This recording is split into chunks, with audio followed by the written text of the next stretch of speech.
James Hansen is an American academic and world authority on climate change.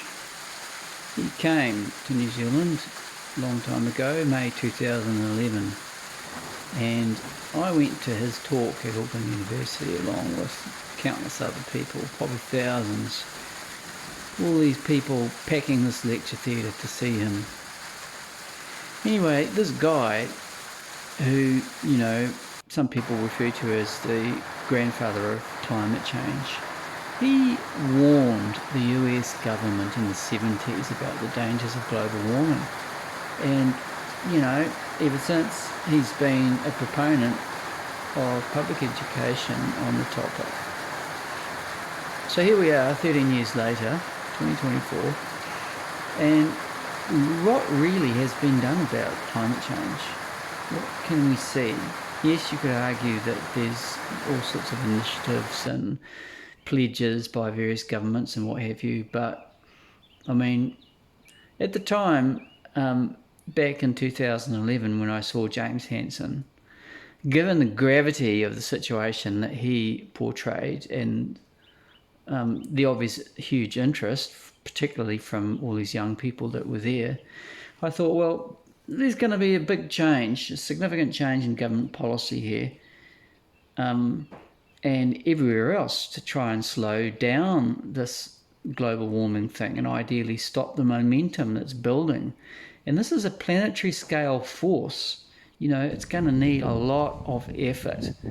It's like, you might think changing the mean global temperature by 1 degree doesn't sound like a lot, but it is a lot. It is a massive thing. And, it's our activity as a species that's caused it. This is a fact. We know it. Well, anyway, this slowing down and ideally stopping of momentum hasn't happened at all. There may be some success, but by and large, whatever that has happened, it's obviously not enough. We've obviously got big problems. There's more storms. There's bigger rain events. It even happens here in New Zealand. It's in the news a lot more.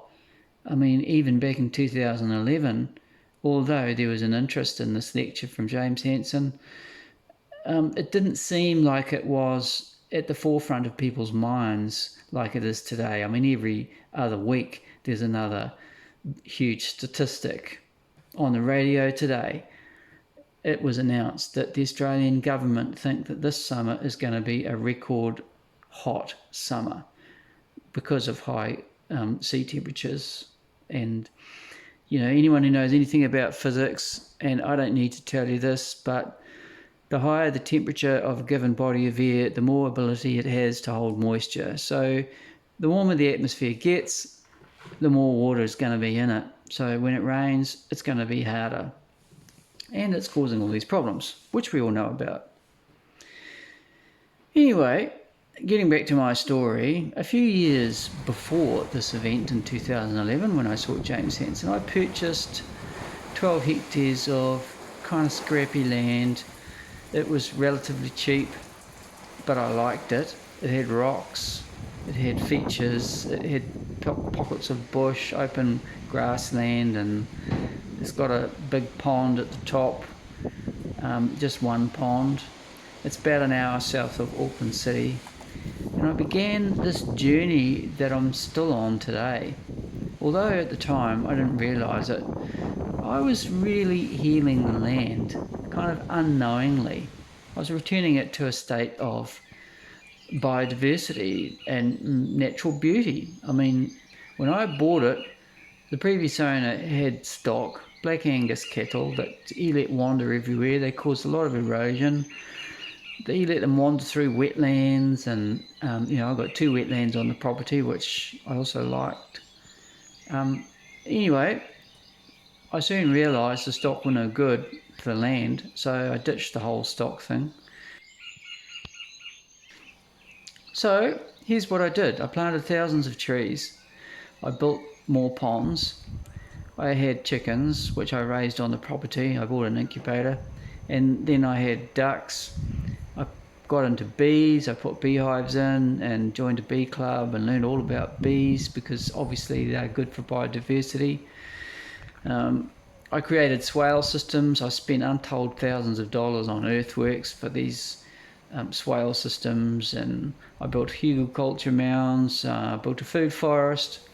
I spent tons of time and effort building garden areas to grow food, and because I'm out in whoop whoop, I needed to enclose them to keep the pests out. I mean, anyone who lives in New Zealand and is anywhere outside a city will know if you put a garden area in and you don't protect it, you're going to come out one morning and it'll be gone, because there's four-legged furry pests out there that will decimate your crops overnight. So you've got to cope with that. Anyway, eventually I ran out of money, so I stopped doing all the expensive things, the earthworks, the infrastructure projects, but I carried on planting trees because I decided to just source them off the property. They call it eco-sourcing. So you go around and you dig up seedlings that are, too many in one place or are going to be shaded out by some other tree or whatever. And I would put them in pots, raise them in a protected area over the winter, and then plant them out the following spring. So I've been doing that for a few years now. Well, while I'm doing what I can to mitigate the effects of climate change and do something about storm damage on this property here, and do something positive about that for the environment, there's still a whole lot more that can be done. So that's where you come in. If you go to Feed a Forest, feedaforest.com, I'll put the link in the description. You can help me plant trees by sponsoring me to plant trees, and everyone benefits. So as you can see here, I've already planted 5,000 trees, help me get to 10,000. You've got 4 options here which you can use. For $25 you can sponsor me to plant a tree as a one-off, or on a regular basis once a month I will plant a tree on your behalf. So let's say you wanted to do a one-off, well, you can just click that button and you'll go to a payment portal and away you go, put your details in. So on this website, feedaforest.com, there's some links at the bottom. One of them is to a website. This is just a summary of what's going on in recent times here at Miranda Energy Park. And this is a feature story about some ducklings. It's all about adding biodiversity and however one may go about that. Now, you may have your own biodiversity project and an image that you want to send to me, and maybe you want to send me a message and just help raise the awareness of climate change and what people can do about it.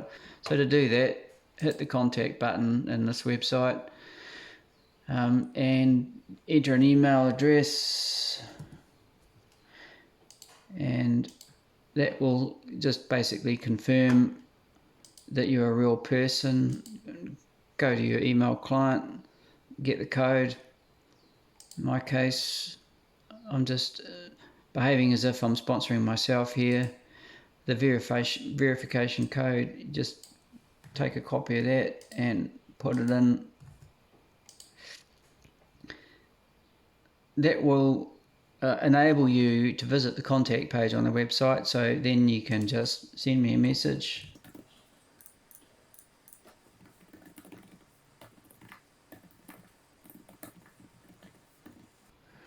And if you select an image from your local drive, it has to be less than 1 megabyte. Let's pick one that I know is only 300k, and you can send it. You'll get a confirmation message here, and then I will receive that, and we can then pick a good image and basically put it in the feature story. If you want to plant a tree and you can't, sponsor me to plant one on your behalf. If you'd prefer, just plant it yourself anywhere you can.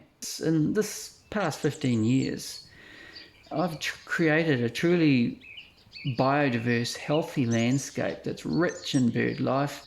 In the mornings, when you go out at dawn, the morning chorus just gets better and better. So, I can see the change, I can hear the change. that's resulted from what I've done. The planet needs people like me and you if you do something similar. And it doesn't have to be a lot. It just has to be plant a few trees. Just sit underneath a tree in the summer in the shade, listen to the wildlife that's going on around you and just soak it up. It's good for the soul, good for your mental health, good for you and good for the planet.